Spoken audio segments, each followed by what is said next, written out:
বন্ডিংটা সেটা আরো বেশি হবে এবং আমরা সত্যিই সেটা চাই। আমি তো ব্যক্তিগতভাবে সেটা চাইছি এবং আগামী দিন আমরা দেখেছি আগে কিন্তু এই ধরনের চিন্তা ভাবনা ছিল না। আমাদের সরকার আসার পর আমরা যেভাবে জনজাতিদের উন্নয়নের জন্য আমরা কাজ করছি, বিভিন্ন বিষয় আছে যেগুলো আমরা ককবরক পাঠ্যপুস্তক থেকে আরম্ভ করে সবকিছু আমরা করছি। আমাদের ইনোভেটিভ আইডিয়া বহুত কিছু করছি। এখানে এনসিইআরটির পাঠ্যক্রম আমরা চালু করেছি, অভিন্ন যে সেন্ট্রালাইজড কোশ্চেন পেপার সেটাও আমাদের স্কুলগুলোতে আমরা স্টার্ট করেছি।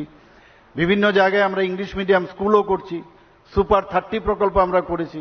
মুখ্যমন্ত্রী মেধা পুরস্কার চালু করেছি আমরা। ট্যালেন্ট সার্চ এক্সামিনেশন সেটাও আমরা চালু করেছি। এখানে টিভি চ্যানেলের মাধ্যমে বন্দে ত্রিপুরা নামে একটা চ্যানেল আপনারা নিশ্চয়ই দেখবেন, সেটাও আমরা চালু করেছি। 5টা PM বিদ্যা ডিটিএইচ চ্যানেল আমরা চালু করেছি। বৃত্তিমূলক শিক্ষা সেটাও আমরা ত্রিপুরা সরকার আমাদের যে ডিপার্টমেন্ট আছে এডুকেশন ডিপার্টমেন্ট, স্কুল এডুকেশন, তারা সেটা করছে। আপনারা দেখেছেন ক্লাস 9-এ যারা ছাত্রীরা আছেন তাদের আমরা সবাইকে আমরা সাইকেল বিতরণ করছি।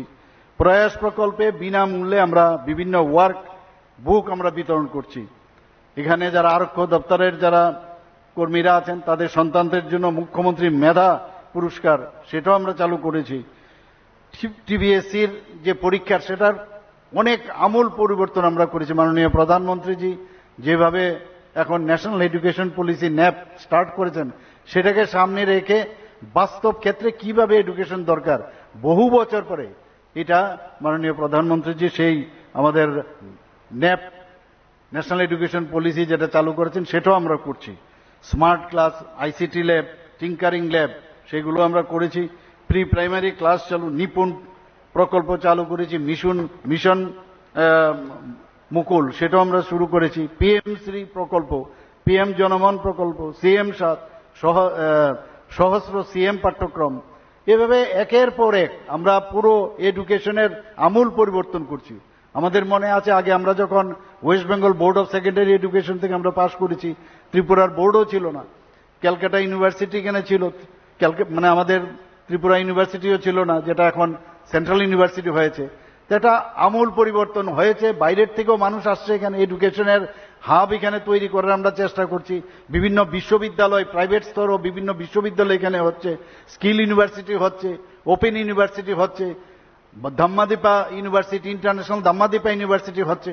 বাইরের থেকে ত্রিপুরাতে এখন এত শান্তি প্রতিষ্ঠিত হওয়ার সুবাদে মানুষ চাইছে নর্থ ইস্টার্ন জোনের মধ্যে ওয়ান অফ দ্য ফাইনেস্ট যদি স্টেট থাকে সেটা হচ্ছে ত্রিপুরা। মানুষ আসছে এখন, ইনভেস্ট করতে চাইছে।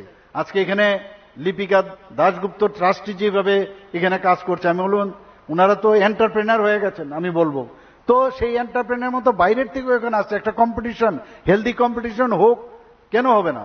মানুষ পড়তে চায় এখানে। এবং আগে বাইরে আমাদের যেতে হতো পড়াশোনার জন্য, এবং তখন যে West Bengal board of secondary এডুকেশনের যে কারিকুলাম ছিল সেটা পড়ে আমরা অল ইন্ডিয়া বেসে গিয়ে আমাদের খুব সমস্যা হতো। এখন সিলেবাস চেঞ্জ হয়েছে, যে কোনো জায়গায় আমাদের ছেলে মেয়েরা এখন অল ইন্ডিয়া বেসে, আমরা যখনই কম্পিটিশনে যাই আমাদের ছেলে মেয়েরা প্রচন্ডভাবে সেখানে নিজেদেরকে প্রতিষ্ঠিত করতে পারছে।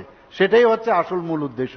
আমি আশা করি যে এই ধরনের লিপিকা দাশগুপ্তর যে ট্রাস্ট মেমোরিয়াল এখানে 4র্থ বর্ষ প্রতিষ্ঠা দিবস এখানে পালন করছে, এবং সেটা আগামী দিন আস্তে আস্তে করে 5ম 6ষ্ঠ চলুক, এবং এটা কলেজ আগামী দিন কলেজ যেন করে সেদিকেও যেন আপনারা